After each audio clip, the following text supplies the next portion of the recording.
Turn the mic on. Truth in the building. No filters. No politics. No apologies. Dr. Ken, let's go. We don't quit till the whole thing shake.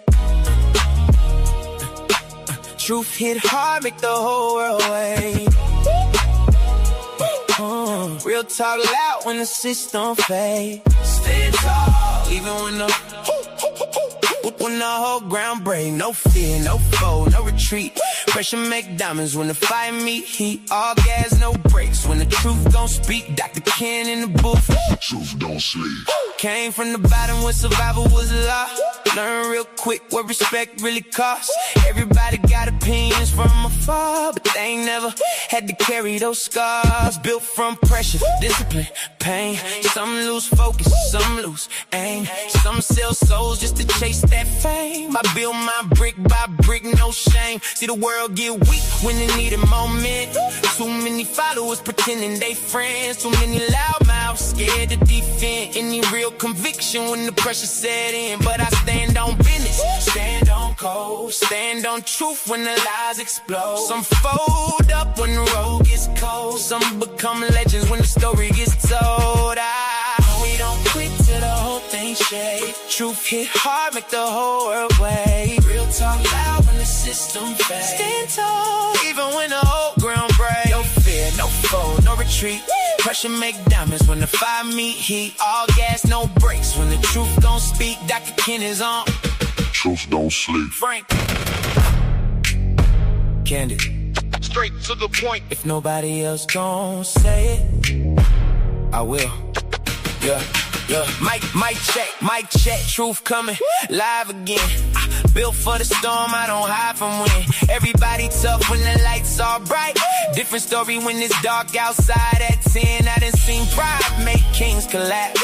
Seen weak minds get trapped in traps. Seen good people never fight back. Seen fake leaders disappear too fast. So I speak for the workers, speak for the tired, speak for the people still trying to climb higher. Speak for the ones still building through fire, trying to lead this world better than prior. And if the truth hurt, let it hurt a little. Growth don't happen staying safe in the middle. Either build your life or become a riddle. Either move the crowd or get played like fiddle.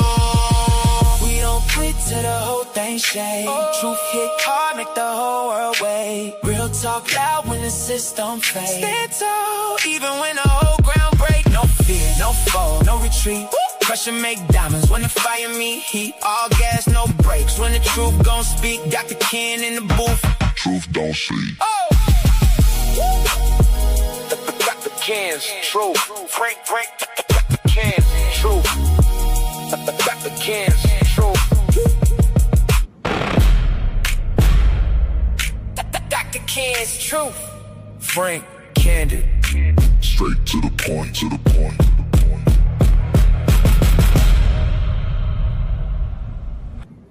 Is he here?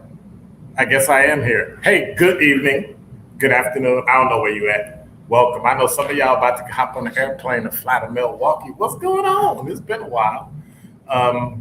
It's been an interesting few days. It's been great to be here. Thanks for joining me here on Dr. Ken's Truth. I'm here Monday through Friday, sometimes Monday through Thursday, sometimes from 4 to 5 Central Time. So I'm here. It's great to be here. Let me scroll through my YouTube chat. See who's, hey, what's up, Kwanda? What's going on? Steady Hall. She's on the layover. I think she's already on the plane. She might have left already. So who knows? Let me see. I saw Sincere Running Ray Real is up in here. What's going on? And I think Lucretia. Hey, what's going on, Lucretia? Not really a city girl. What's going on? I'm gonna have to tell Sherwin too. I was listening to him from last night, and I'm gonna have to tell him to tell everybody where I'm at. You know, you can find me. I'm now on Facebook, LinkedIn, and YouTube, so you can just go to @Dr. Ken's Truth on LinkedIn or YouTube and find me. I'm right here. Hey, what's up, Babar? Hey, Anita, Dr. Ken in chat. Ken, I need your email so I can send my info for Kawanda. drkenstruth@gmail.com. Got it? DRKENS TRUTH@gmail.com. Got it? All right. Hey, what's up, Sherwin? Sherwin's going on. So yeah, I saw in the chat people were talking last night on Sherwin's show about where's Dr. Kid?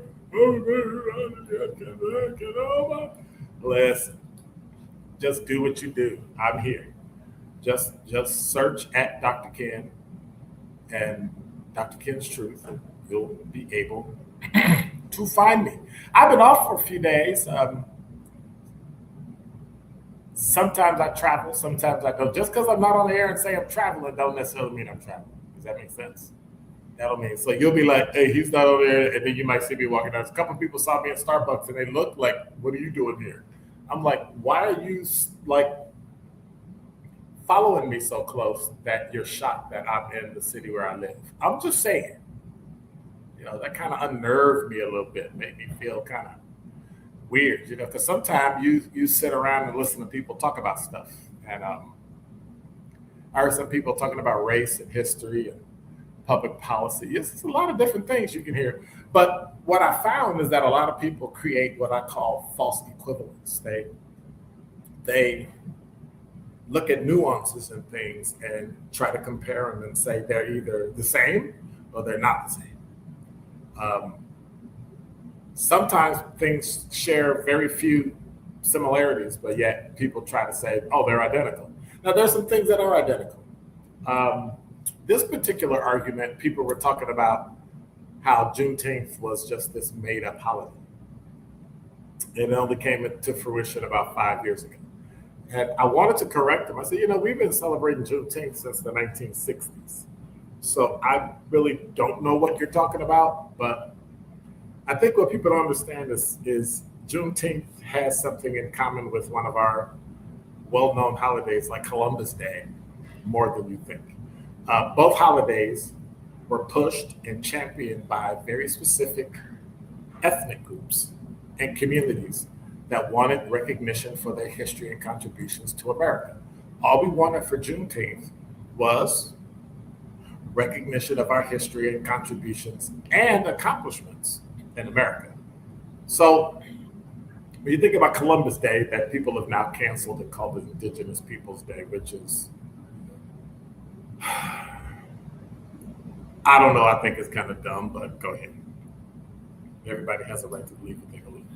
Italian Americans spent decades advocating for recognition of Columbus Day at a time when Italians were discriminated against and thought of as outsiders. Knights of Columbus, a Catholic organization, pushed for national recognition of Christopher Columbus as a symbol of Italian American heritage. There's nothing wrong with that.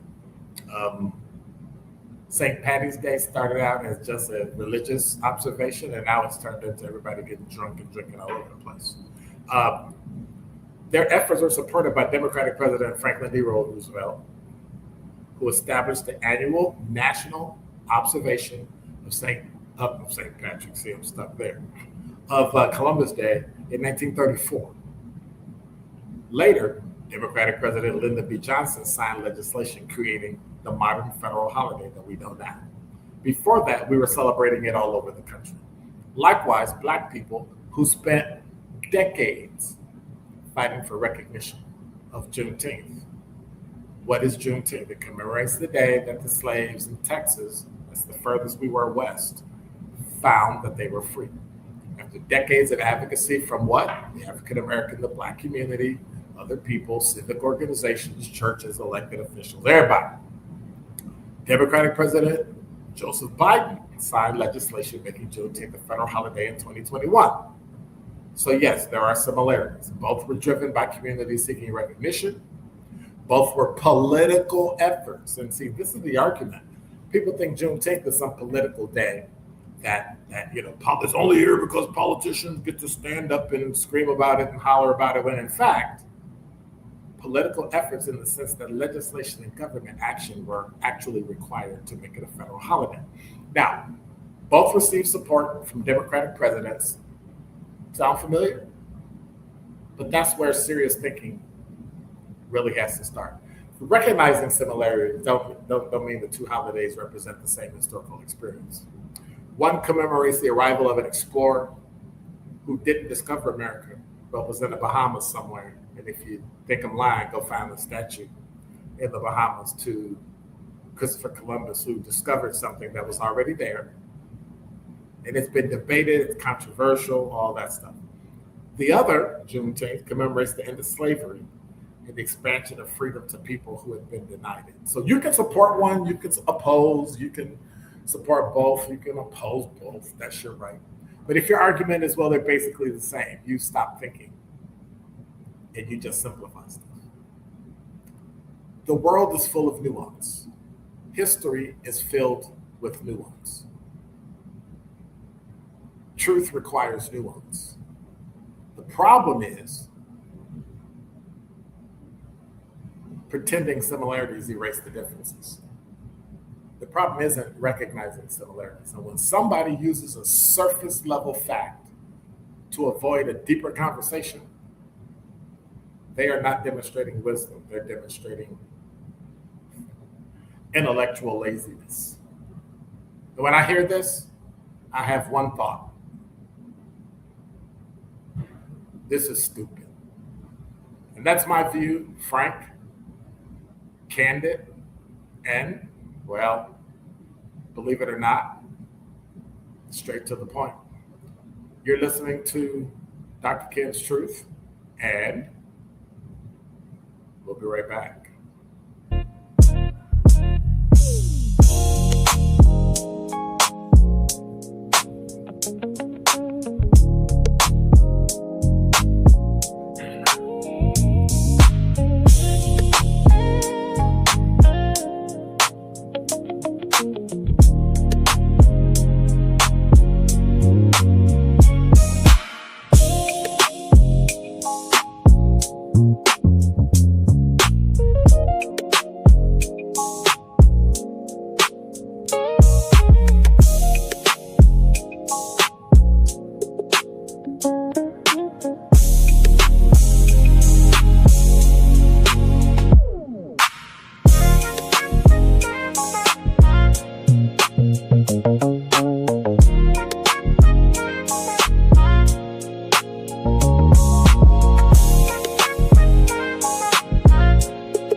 He's back. I'm your host, Dr. Ken Harris. Thanks for hanging with me on Dr. Ken's Truth. So I got a poll question for you all. Let me see if I can find my poll question. My poll question, are you commemorating Juneteenth Day? It's a simple yes, it's a simple no. All you got to do is vote right here. Let me hit this YouTube chat and see what's going on. I was asking Kwanda, was she driving or flying from Florida? She said, I will never, ever, ever, never, ever, ever, never, ever, ever again drive. I told her it's only 16 hours in a car. You get to stop where you want to go, get to go through. And that's Atlanta. Do you go through? I want to go through Atlanta to go to Florida. Anyway, I got stuck coming from Mississippi, Alabama, Mississippi, and ended up going through Nashville. Had a good time. It was snowing. People didn't know how to drive. It was great. Quanta said it wasn't bad at the time. I actually got to my gate. We were boarding, so it wasn't bad. Yeah, I was asking. She said she'll be in Milwaukee in an hour, and I'm like, huh? But she's flying. They connect everything now, and when everything connects, I've driven to Florida before. I've driven to Florida. Let's see what I've driven to. The furthest I've driven is Florida. Nope, furthest I've driven is New York State. I drove to Rochester, New York. That was about 12 hours. So Florida would have been about 16. I've driven to, that's about as far as I've driven. Yeah. Let me see what else is there. SE, what's going on? How's it going? I missed you up in there. So Anita got that. And then they started that Bestie nonsense. I don't know. Kathleen said, "Good afternoon, Dr. Ken. I lost contact with your YouTube channel for a week. Didn't know what happened, but sure glad I'm back." Well, I was off for a few days, like Monday, Tuesday, Wednesday. But how you lose contact? You just Google. That's what Google is for. Anyway, Quanda said, "Be safe and have fun at Summerfest tonight." Anita, Nicole, and Will link for sure. Good afternoon, Dr. Ken. Hello to the chat. I might do a meetup Saturday. So I'm gonna let y'all know tomorrow if I'm gonna meet up on Saturday and where I'm going to be. So we'll do that. Curly Q, what's going on? Wait, the attendance monitor is gonna be in town. We meet up or what? Yes, we gonna meet up. That's what I just said. She typed that before I said it. So, hey, what's up, Sir Chance? What's going on? JD the poet. Good afternoon. I don't remember you, JD. Who's you? Who is you?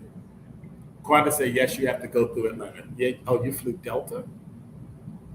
Oh, she's talking about driving. Okay. Anita said Miami to Milwaukee to Florida is the worst drive. Yes, it is. Let me see. Then I got all these personal things on there. Curly Q said the furthest I've driven is the mountains of West Virginia. Never again. Ugh. Babar said he drove from 124th in Hampton to 124th the capital. Took him about an hour. What'd you do? Get lost? What kind of driving is that? Glenda said I shouldn't have got my ticket. I should have got my ticket for yesterday. Yeah, have fun. I thought you was coming in on Wednesday. Anyway. Quanda said it's a horrible drive. Poet said, yeah, we met in person at the Market Hall 2 summers ago. I've done some poetry and show for the truth. That guy, that JD the poet. Okay. All right, that's what's going on. That's what's up. That is what's up. Hey, the poll question, are you going to commemorate Juneteenth? Yes or no? I'm going to try to make it downtown to Juneteenth. This is too much of a crowd. It's too many people. It is a lot. And I don't do crowds well. Serious. I don't. It's a lot. It's a lot. So I was thinking, I had a thought, and I just wanted to throw this out because we only got an hour. Let me also double check the weather because y'all be great. Who is it? Curly Q or SCB? Like, you didn't get a weather. I'm like, really? I got to do it like I'm on the radio? I guess so. So let's see. Let me see. It's 73 degrees right now. High was 75. Low tonight's going to be 56. Chance of rain is 1%. I wish it was 1% yesterday. I'm telling you. I was on a plane yesterday because I skipped out for a quick day. It was ridiculous. Landing was a nightmare. First of all, let me just be honest. Let me be blunt when I say this. I don't like to fly. I'm usually on an airplane at least once a week. And when I say once a week, that's going and coming. I try to stay anywhere I go as long as possible because I cannot stand to be on the airplane. But for some reason, I had to go somewhere and be somewhere for a meeting, and I went and I stayed overnight and I came back. And I'm telling you, when I got the first text, hey, your flight might be delayed because of rain. I went, And so I watched this guy on YouTube called Max Velocity. And he does phenomenal weather. So you should probably follow him when he's live and pop up.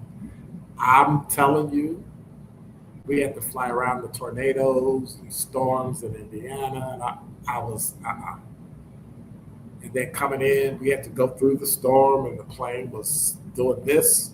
And I don't, no. First of all, I don't like heights. And I don't like airplanes. In an airplane, you get height in an airplane. It was a nightmare. So there's your weather. Hope everybody's happy. I can move on. Is there anything that you've ever learned that white people knew and you found out and you were totally like, what? Like white people have mastered some things and we find out and we go, wow, I didn't know that. career, wealth, family, things like that, right? There's a lot of things that I didn't learn until I was an adult that I found out my white brothers and sisters knew at a young age. And sometimes I'll have conversations with people and I listen to parents talk to their kids and I'm going, that's a pretty deep conversation that you're having with a child. That's just me. But I just thought, wow. And so I started teaching my children some of those things. You know, I taught my children things that I didn't know at their age that I thought they should know when they reach that age. And so there's a great article in theroot.com that talks about, I like to call them hidden gems, hidden life codes, cheat codes that white people have always known that Black people know now. Like we've actually learned it. Whether or not we're doing a good job at passing it on to our children, I don't know. That's what I try to do. But if you remember growing up, you were probably told at some time that children are to be seen and not heard. Pull yourself up by your bootstraps. Discipline and all that stuff. You got to be resilient. You got to bounce back. All that. Well, we heard other people tell their children that, but that's not necessarily what they did. And so some of the things we do to our children, like, and I'm gonna talk about some of them, and hit me in the YouTube chat if you have any input you want to do about it. Like something simple, right? Academic redshirting. You know how many white parents hold their children back? Black parents think children would be embarrassed or look slow. My mother did it because I was supposed to get a double. You know what we call a double? So you skip a grade and you go to a higher grade. I remember I was in 4th grade and my teacher wanted to jump me to 6th grade because she knew I was bored. Like I would get done with work. Like I could do a semester's worth of work in about 2 weeks. And she told my mother, hey, I want to jump him. I want to move him to the 6th grade. She said, no. They might take advantage of him. He'll be younger.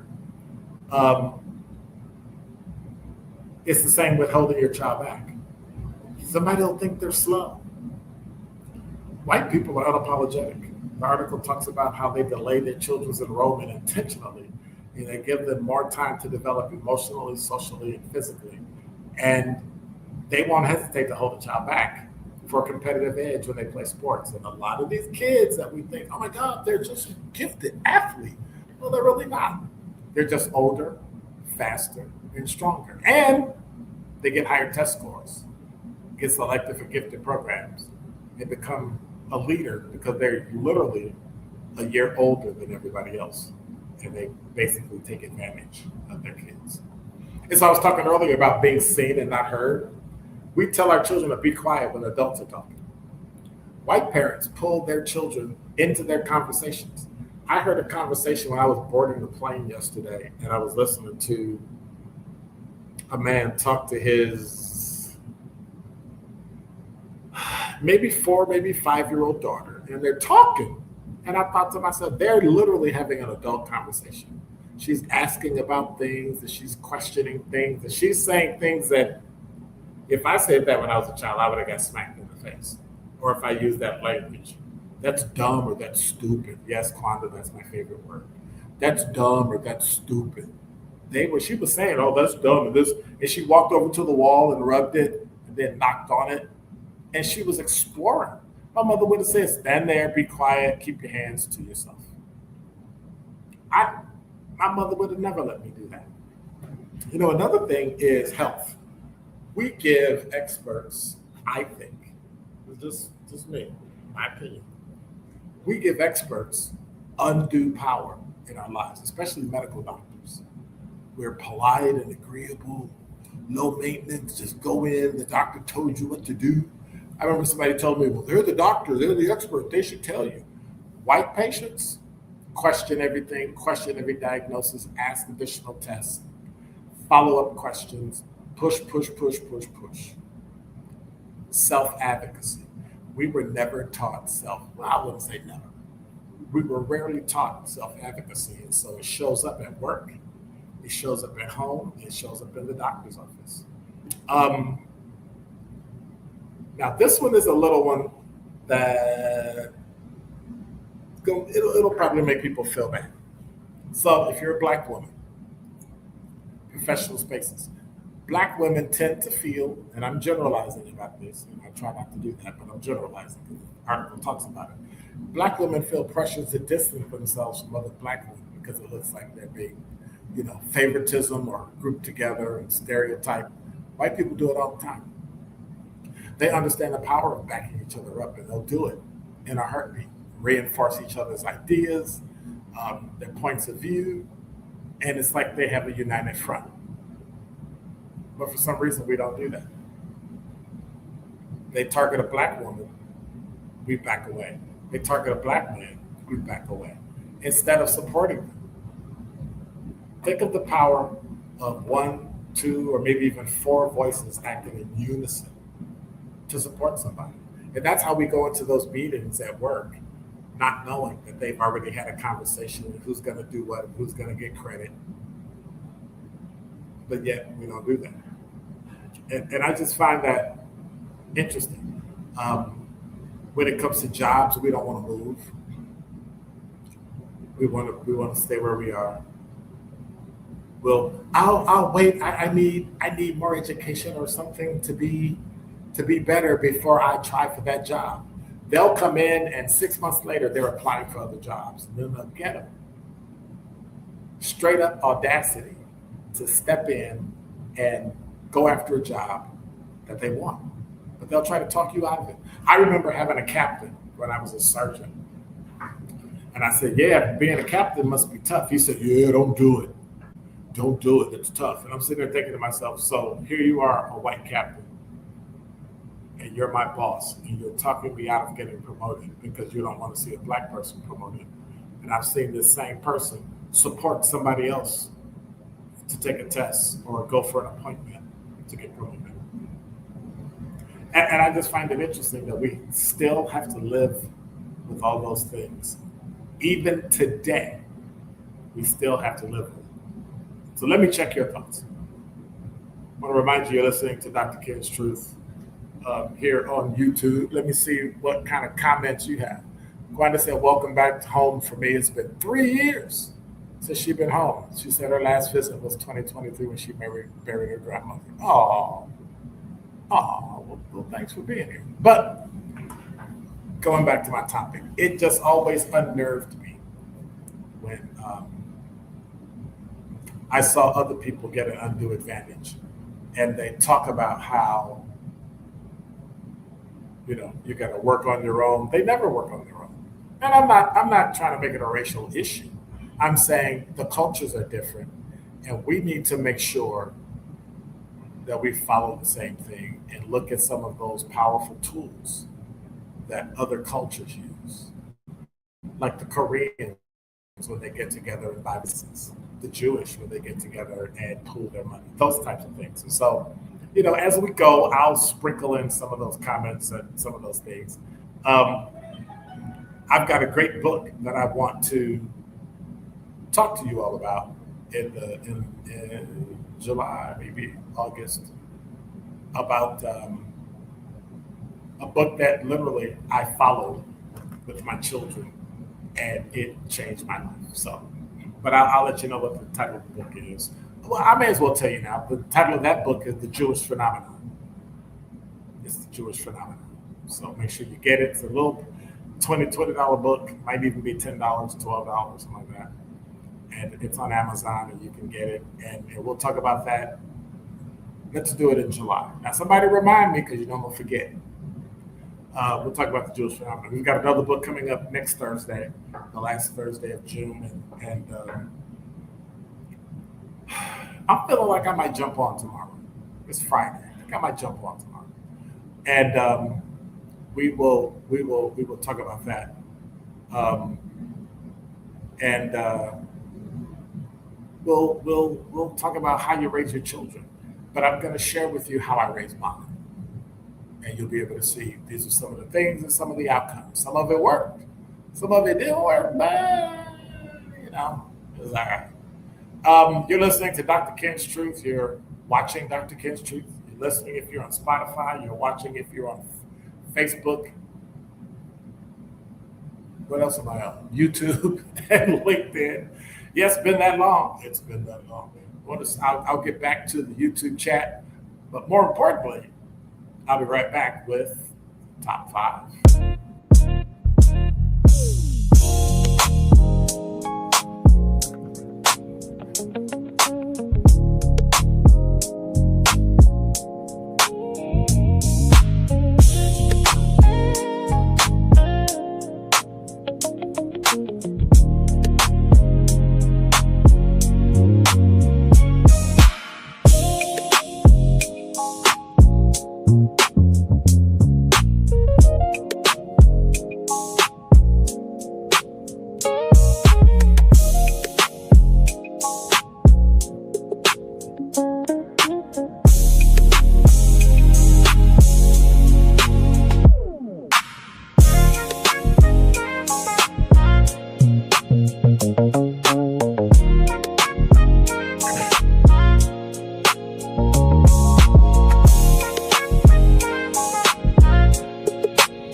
I was just reading some of these YouTube contents. Todd said, Dr. Ken, my apologies. I didn't think you were on. Better late than never. I was going to be here. I told y'all last week I was going to be gone Monday, Tuesday, Wednesday. Come on now. Anyway, Anita said, well, thanks for being here, Todd. She said, what's the book for Thursday? I'll let you know tomorrow. I don't have it. It's the book on development. I'll get it again. Do I have it in my car? No, I do not. Hang on, let me, you know what? Y'all stand by. I'm a find the book so that she can get it. Who was asking for that? Curly Q? It's only for you, Curly Q. Only for you. All right? Oh, come on.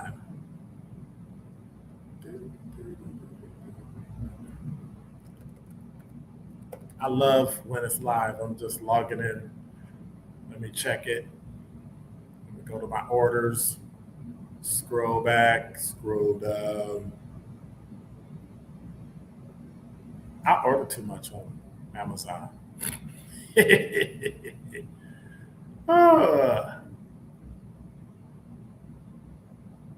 I'm still looking for it. The name of the book is Who Pays for Development, Housing, Money, and Power in American Cities. And it is a book by B.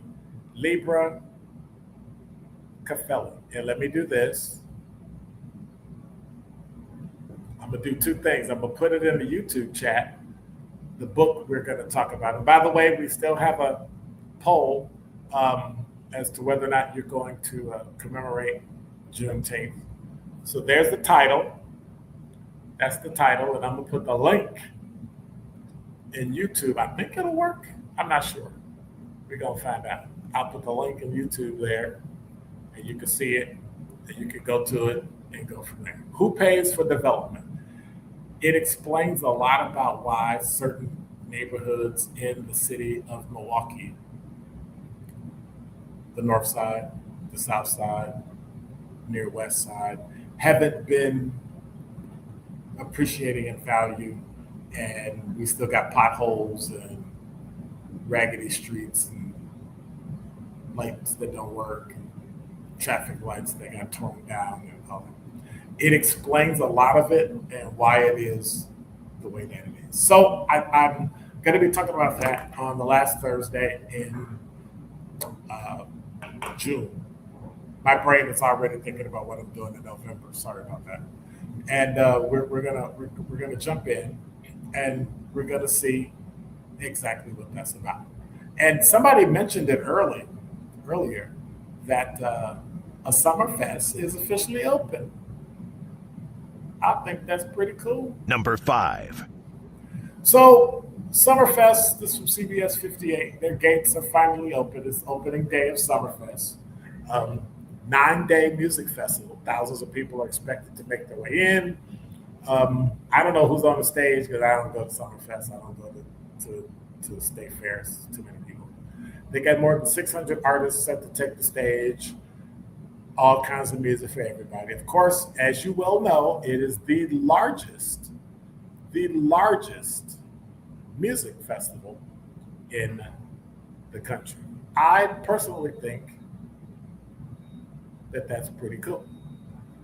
And Sherman was talking about this the other night, and I had to look it up and had to throw it in because I had to, figure out that scooter accidents are a thing. Number 4. From WISN, this is the wrong one. Where's the one? Did I get the right one? Uh-oh, I jumped too fast. See, that's what I get for jumping too fast. It's not. Who am I going to blame for that? Curly Q. It's your fault. I blamed Kwanda last time she's on a plane. Sherwin talked about this the other day. According to Milwaukee police, a 20-year-old man operating an electric scooter recklessly struck a 59-year-old pedestrian on the sidewalk this past yesterday, near State Street and King Drive. Weird. Pedestrian Bob Wolves, owner of the Lacage nightclub, was taking a freighter with 2 broken bones in his foot, 3 broken ribs, and a fracture in his spine. Scheduled for spinal fusion surgery tomorrow, followed by surgery on his foot. The incident prompted city leaders to consider tighter restrictions on scooter use. How are you going to get tighter than it already is? You're not supposed to be on the sidewalk. Bikes aren't supposed to be on the sidewalk, even though Sherman admitted he rides his bike. He admitted he rides his bike on the sidewalk. I'm not ever riding a bike on the sidewalk. That's literally the kiss of death. I don't know. And for the record, what is this? See, everything's not good. This is because of my first day back, right? There it is. So this story is for people that say only big city kids do dumb stuff. Number 3. So this from WISN.com as well. A 16-year-old girl from Sheboygan has been charged as an adult in a rollover crash this past Saturday in northeast Fond du Lac County that killed her friend and injured 5 others. The crash happened on Highway HH in the town of Calumet, where prosecutors say Madeline Blonigen, Blonigen, was driving a small SUV packed with 5 friends. Area, something you should never do. Missed the curve, car rolled over. 17-year-old Caitlin Reinhardt of Kiel died in the crash, and the other passengers sustained injuries, some of them pretty serious. Dispatch audio captured the urgency of the scene, saying it appears that the vehicle is rolled and the subject, who is pinned, is supposed to be under the vehicle. Callers said there are 5 to 6 patients. Emergency responders called for additional resources. They even had to get another helicopter up there. Now, why am I reading this story? Blonigen appeared in court yesterday, 4 days after, charged with driving without a license. Shocking. Causing death and great bodily harm. And of course, they're calling it a tragic accident.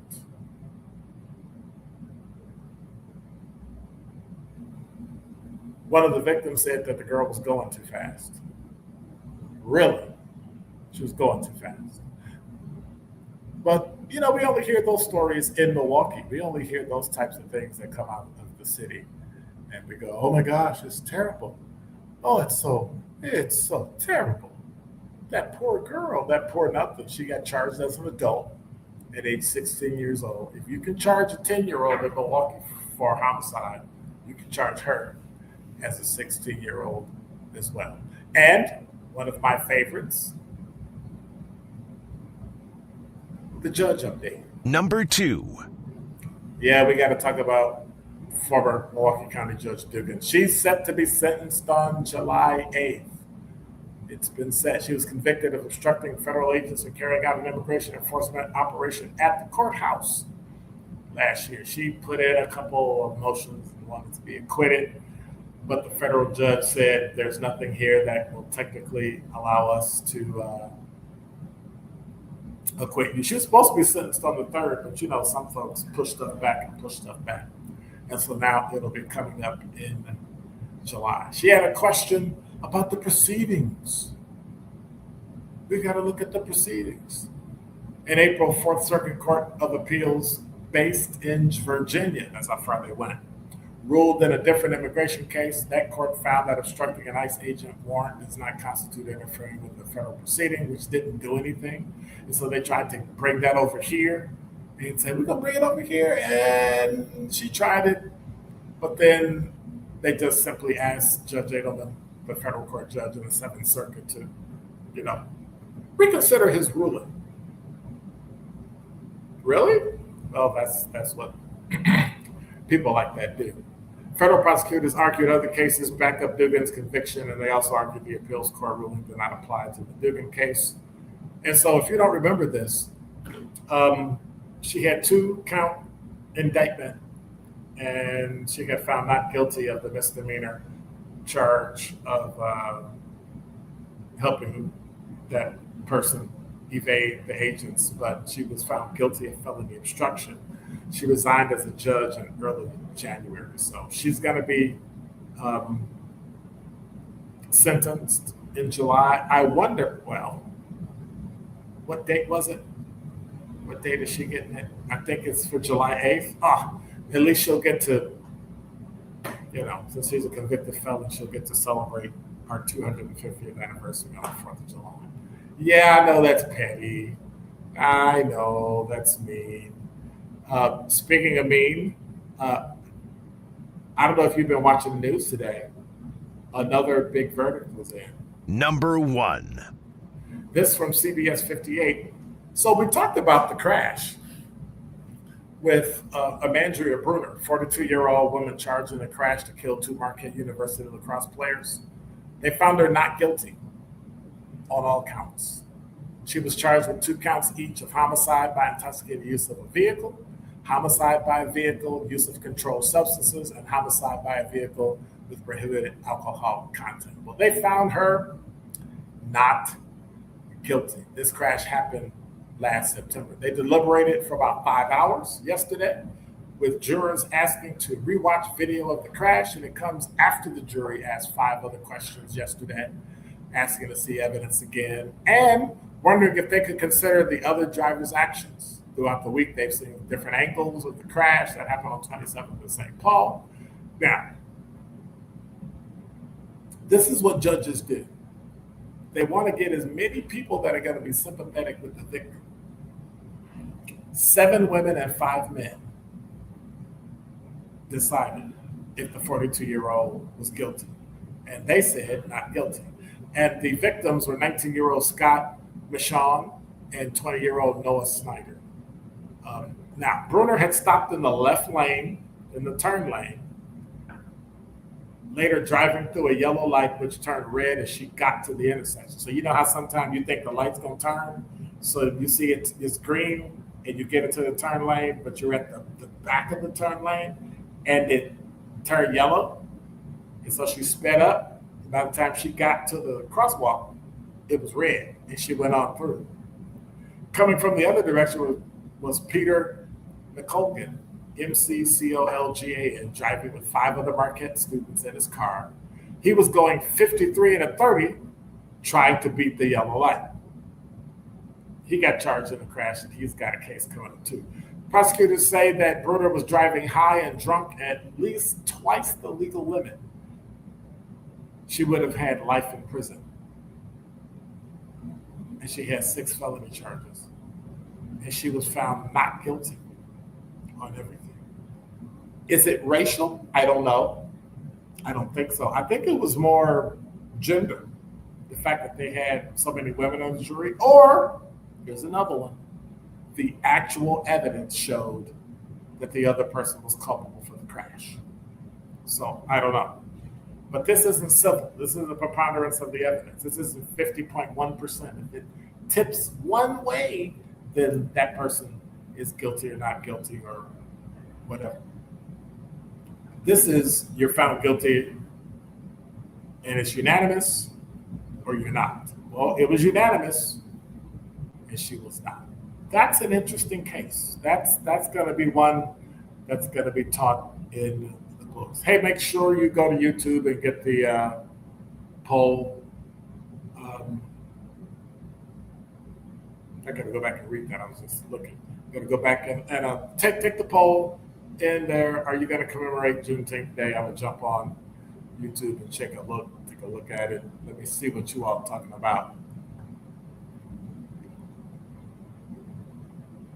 Anita Nicole said, my old white woman supervisor told me when I was talking about the story from theroot.com.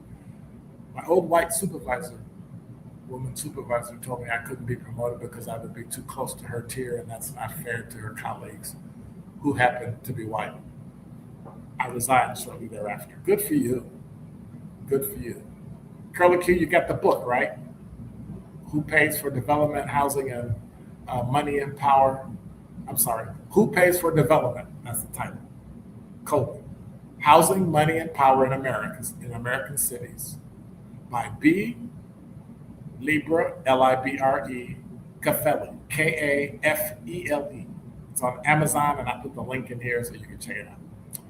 Curly Q said, now wait a minute. Yes, I was blaming you. Who might be paralyzed? Oh, yeah, the guy with the scooter? Yeah, the scooter story. Those scooters definitely are not supposed to be on the sidewalk. No, they're not. But people get on them all the time. They jump on there. I have dodged those things. People drive around me. And it's usually younger kids and adults doing the same thing, which I find kind of weird. And they move way too fast. It's crazy.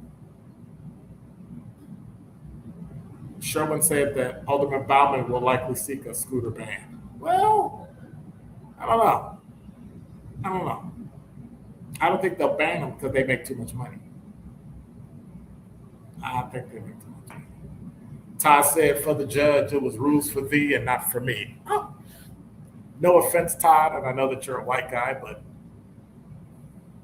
most white people and people in power think the same thing.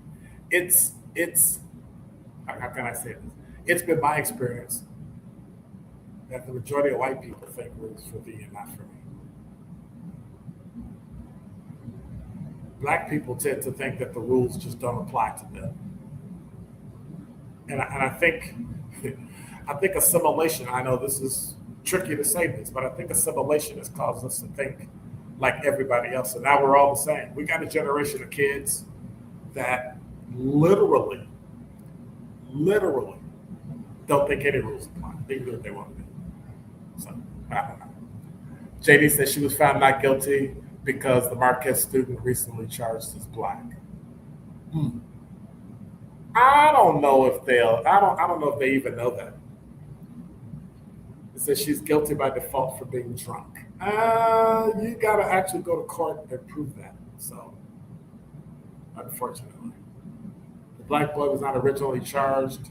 He was charged over a year later. Of course, because they said if he gonna get charged, what about him?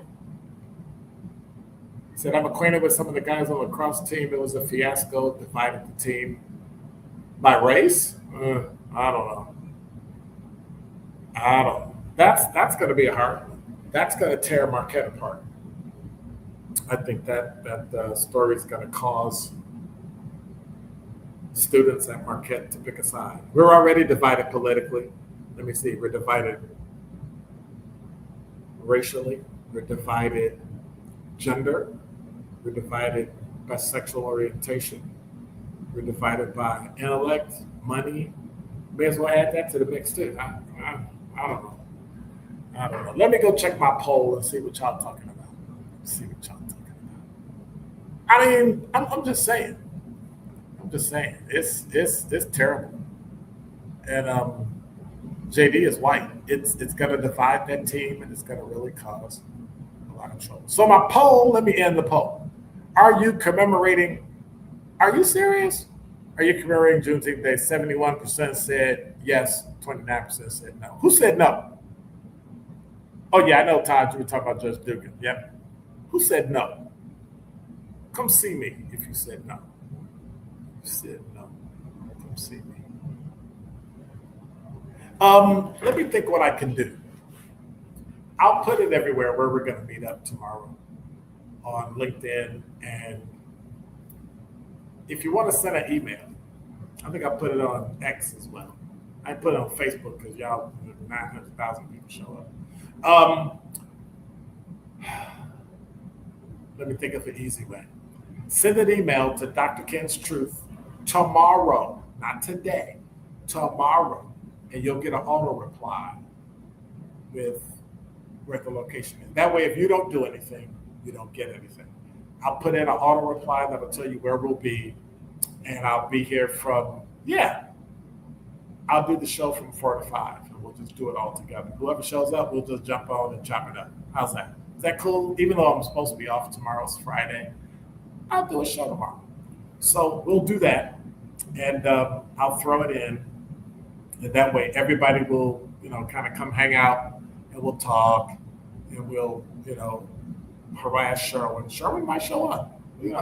Sherwin ain't showing up. We might be able to do that. So, and we'll have a little fun. You know what I'm saying? I think so. Have a little fun, hang out, and we'll see. And you'll see where I do my show from every now and then. I'm at the basement. Sometimes it's in another room. Sometimes it's other places. So if you want to hang out Saturday, just tomorrow, just go ahead and shoot an email, and your auto reply will tell you, hey, if you're going to hang out with Dr. Ken, it'll be at this location at this time. If you can make it, make it. If you can't, you can't. But that'll be that. Cool? All right. Hey, God bless. Take care. It was great being here. And it was good seeing each and every one of you, even though I couldn't see you, but you could see, but you could see me. So, that worked out great. Quiet. No, anyway. Stick your head. Oh, well. God bless. Take care. Deuces. I'm out.